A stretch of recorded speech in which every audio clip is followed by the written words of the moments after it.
What's going on, Mutha Truckers? Just want to talk to you guys today. You know, I was just talking to a buddy of mine that literally has 10 trucks paid off, and he lost his contract to a big mega carrier, and he won't tell me what mega carrier this is. He won't tell me any of that, but the way it happened and the way he lost his contract to a bid from this mega carrier surprised me, because I was thinking in my mind that they were just underbidding just to grab the contracts. Some of that might be true, but it's not all true. Believe it or not, they're actually bidding the same rate that you as a small fleet or carrier is bidding. The difference is actually within the insurance. While insurance is so expensive and it costs so much money to be able to get insurance for your cargo and to work with these carriers as shippers and brokers, well, these big mega carriers, they're insuring the whole load, like $100 million. And that's what was told to me. And so it's not always that these big mega carriers are bidding less to gain these contracts.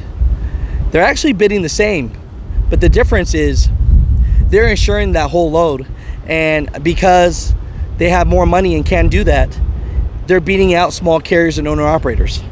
So Mutha Truckers, you know, it's a sad day when the big mega carriers are doing this to small fleets, but that's what I'm hearing, and I thought that was extremely interesting. But I just want to share that with you guys today. Tell me, if you're a small fleet or carrier, are you losing some bids to big trucking companies for the same reason? So I did a survey asking the Mutha Truckers, you know, what should I ask truck drivers at truck stops? And pretty much they said, how much money are you making? And the tricks and tips to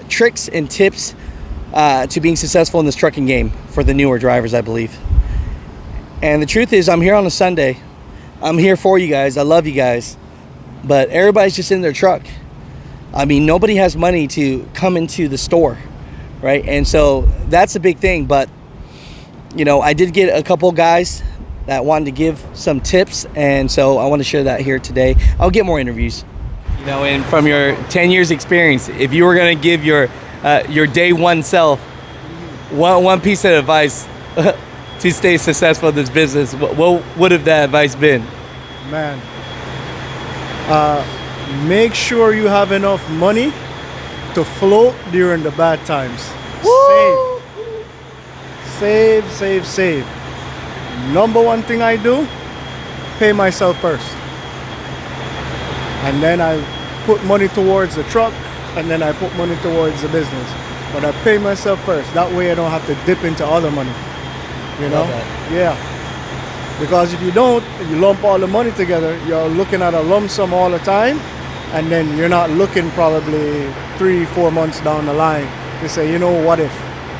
So luckily for me, I was putting money down, so when stuff happens, able to fix it. So is your equipment all paid off?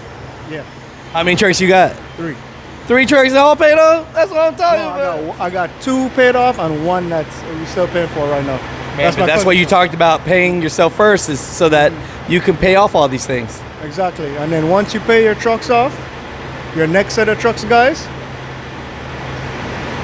use your credit and buy a new truck. I hear that.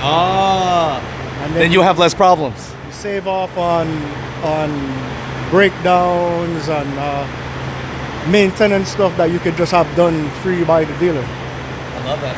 Yeah. How you doing, brother? Good. How are you? How's life? Pleasure. Hey, hanging in, bro. Hanging in? Hanging so in. We were talking about that a little bit. I asked all my Mutha Truckers, right? What would you like to know? And they said, man, we need some tips and tricks to stay alive in this business. What's the best advice you could give someone, man, if only one? Boy, listen, you have to pay attention to what the market is doing, and you have to pay attention to what you pay for fuel, and you have to pay attention to how you drive. Fuel mileage is very important. That is one of the main goals, saving on fuel, and then you can probably see your way out a little bit, you know, minimize expense as much as possible, That's the best advice I can give. I love that. No, thank you, brother. Yeah, I appreciate it. All right, so what's the tip and trick? That's it. The tricks and tips. The tips and tricks. The tips and trips that I'm a trainer, so there's a lot of them. So I'm always going to tell you to use the Smith system, and I'm always going to tell you to use the All right, tell people but what for this the system industry, is, man. okay, the Smith system. I'm gonna bring it up here, and I always use YouTube University. You know what I mean? So if you're gonna bring up the Smith system right here, Yeah, people need to know about this guy, the Smith guy. There's actually old videos of him using those rules. So we'll just break it down simple. So the first one's aim high in steering, right?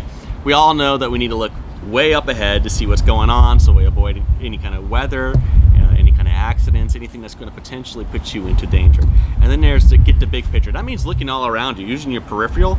That also means looking at your mirrors. I tell my students a lot, and I'll be knocking on that windshield, but hey man, what about this mirror right here? Get over in your next lane, kind of making sure you understand things that are going in and around you, so you're not losing focus, okay? So a lot of another big thing that comes along, and it does correlate with this, is keep your eyes moving. A lot of us get stuck in tunnel vision. This is why they call us steering wheel holders, right? Yeah, right. You know, zombied out. Here comes the weather, by the way, the weather and my food. And then there's leave yourself an out, making sure whenever you can look at something, ooh, the wind's coming a little bit here and there.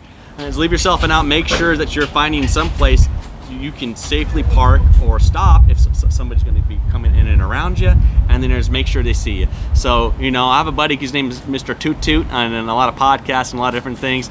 He toots that horn right there, and he turns on his lights, and there's people distracted on their phone all day. I'm always ordering food. I thought you were in my food delivery.